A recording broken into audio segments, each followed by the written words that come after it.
fastest way to make a behavior change is to hang out with people that are positive, that are cheering for you, that are up to cool stuff. We don't change the people we hang out with because we're afraid.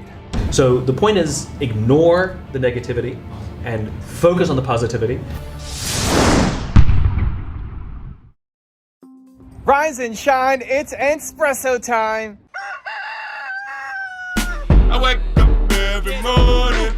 Espresso keep me going. I wake up every morning.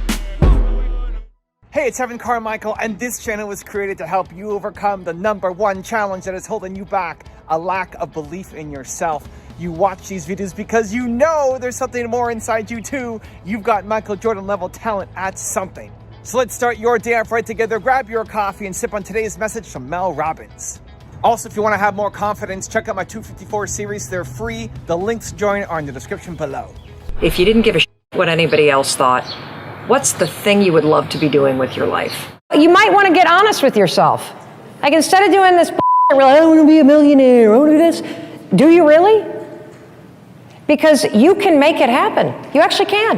Look at all the idiots that are making money. You can make money. In order to get to the next level in your business, you got to decide right now, what habits do you have as a leader that you have to change now? The most important thing, hang out with people that cheer for you. This is so important. I can't say this enough. Behavior is contagious. They have proven this. Google the Framingham study. It was a really famous heart study that was done where they looked at human behavior over what's called a longitudinal study, which basically means they studied people for a number of years.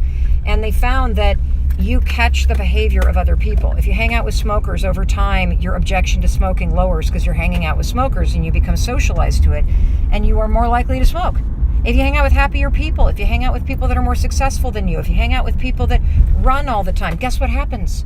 You become socialized to those positive behaviors. The fastest way to make a behavior change is to hang out with people that are positive, that are cheering for you, that are up to cool stuff, that are so busy and engaged in their life, they don't have time for passive aggressive because they're busy building something and being appreciative. And that's who you should hang out with. We don't change the people we hang out with because we're afraid.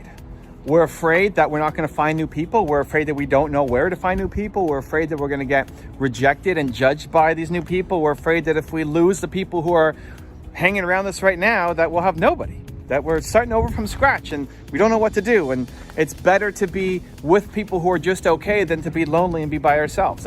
That's the problem. You're just afraid. But here's the thing. If you don't change it, if you don't change your circle, you're never going to grow. Chances are right now you are the most ambitious person that you know. You're the most ambitious person, the happiest person, the most positive person, the most optimistic, the most ambitious, the most loving, caring, big dreams person in your circle. Chances are that's you. And that's amazing. That's an amazing gift that you can give other people. You can pull other people up and you can support them and cheer them on. But who's doing that for you? Who's pulling you up? Who do you hang out with who makes you feel like you need to get better? Who's pulling you into a different world? Who says, hey, you can be more positive. You can play a bigger game. You need to believe in yourself more. Who does that for you? Chances are nobody. That's the problem. That's also maybe why you're watching these videos. It's why I make these videos on my channels, because I want to try to be that person for people. I want people to believe in themselves more, and content is definitely a way to do it. This is the starting point. But you have to decide that you're ready to play a bigger game. And that comes with making changes in your life. And that comes with taking some people out of your life. Now, doesn't mean you cut them out completely. Maybe it does, maybe it doesn't. You know, if your mom is always the one being negative and telling you that you suck or questioning you on things, maybe you don't want to cut her out of your life. But just because you were friends with somebody in high school or kindergarten doesn't mean that you should still be friends now. A lot of us are in these relationships out of convenience. Just because it's how it's been. You've always been friends with this person, so you must stay friends with this person. It doesn't mean you have to become mortal enemies, but you're going to outgrow people. Think about how much you've grown in the past 10 years, 20 years. Think about me. I'm turning 40 in May. So, 20 years since university, the people who I was with in university and in 30 years since school, man, how much have I grown in the past 30 years? How much have you grown in the past 20 years? How much have the people around you grown? Probably not that much. And so if you keep growing, and they're just kind of staying where they are, you slowly lose things to be able to talk about and connect over. And so you might pull them up a little bit, but you can only pull them up to the extent that you've grown. And they're likely pulling you down in a lot of areas. And so you have to do an audit. My recommendation is you do an audit. You do an audit on your life. You do an audit on the people around you. Think about who you hang out with the most. Start with the people. Like, who are you hanging out with the most? Your friends, your family, people in your social circle, people at work. Who are you hanging out with the most? And who actually gives you energy? Do an audit. Who gives you energy? And if they're giving you energy, you want to spend more time with them. You want to try to spend more time with them. And if they're sucking your energy dry every time, if you're leaving conversations with people feeling depleted, negative, pessimistic, man, you really need to spend less time with that person or just shut them out of your life completely. Because you living around negative, pessimistic people is not going to let you go off and build something amazing, right? Now, where you started from doesn't have to be where you end up. A lot of your heroes, they've gone off and done amazing things coming from really terrible backgrounds. But they decided that they wanted to change. They decided that they wanted out. They decided that they were going to make a dramatic shift in their life, which is what you're ready for right now. You're ready to make a dramatic shift in your life with the people that you're hanging out with. If you want to grow, if you want to accomplish your big, bold, bad, amazing dreams.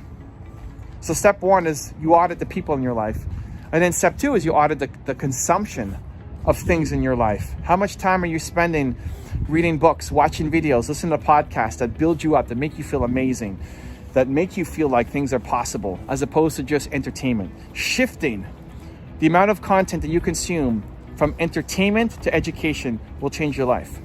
Shifting from just coming home, hating your life, watching 5 hours of Netflix, and moving to a spot where I'm going to invest in myself even a little bit every single day and learn. Shifting to that makes a dramatic improvement. Whoever you want to model, whoever you want to learn from, chances are there's videos on them. Chances are I've probably made a video on them.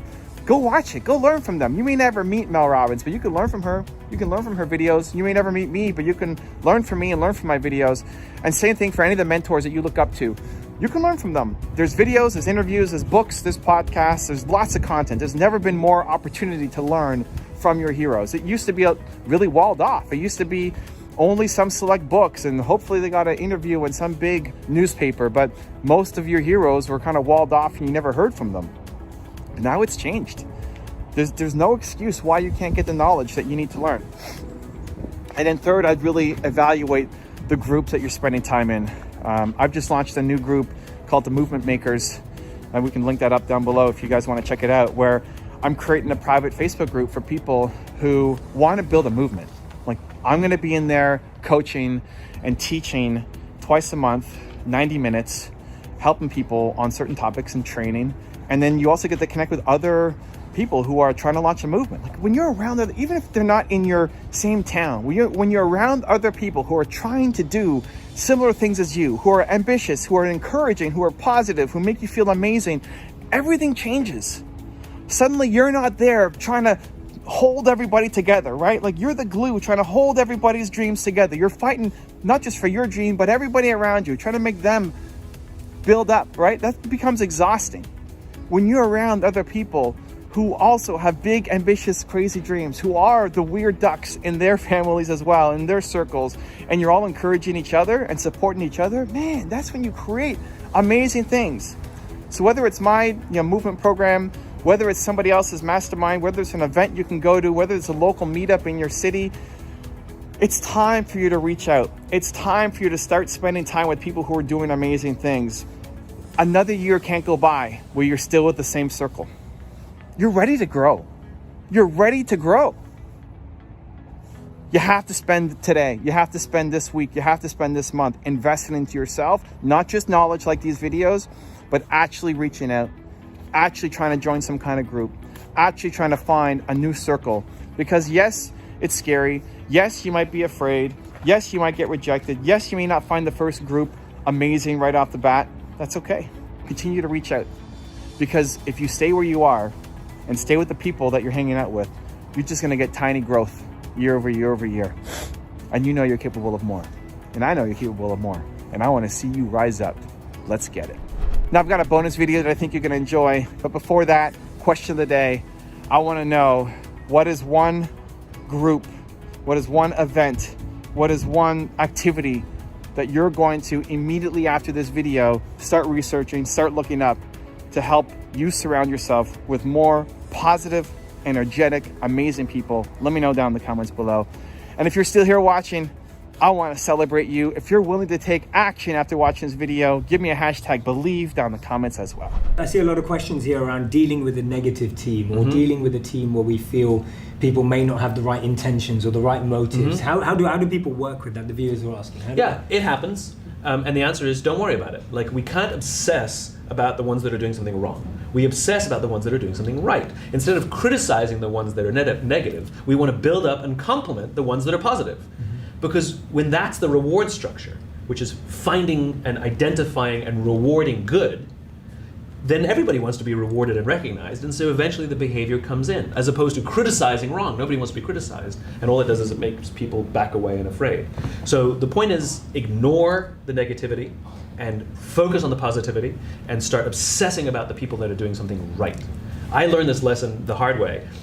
I wrote a blog, and we had somebody write in with a very aggressive sort of note to me and sort of saying I'm a hypocrite and all of this stuff.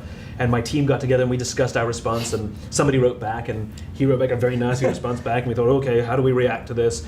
And I eventually got on the phone with him and tried to talk with him, and I talked him off the shelf and talked him off the, it was okay. And about 6 months later, I wrote another blog, and he wrote another, and we got together, and it occurred to us, we were spending all of this time with one negative person. Yeah. And we were ignoring all of the people who wrote in compliments and were supporting our work. And so we literally made a decision that day that when we got results like that, we wouldn't care. And that if we were going to invest any time of our people, it was going to be to say thank you to the people who were helping us and helping compliment us and helping advance the message. And so I personally don't respond to those at all anymore, ever, but I regularly call people up to say thank you for helping advance the cause. And it feels nicer. And there's time better spent, and we're not wasting time anyway. So yeah, focus on the positive. If you want to know how Sarah Blakely manifests her ideas, check out the video right there next to me. I think you'll enjoy it. Continue to believe, and I'll see you there.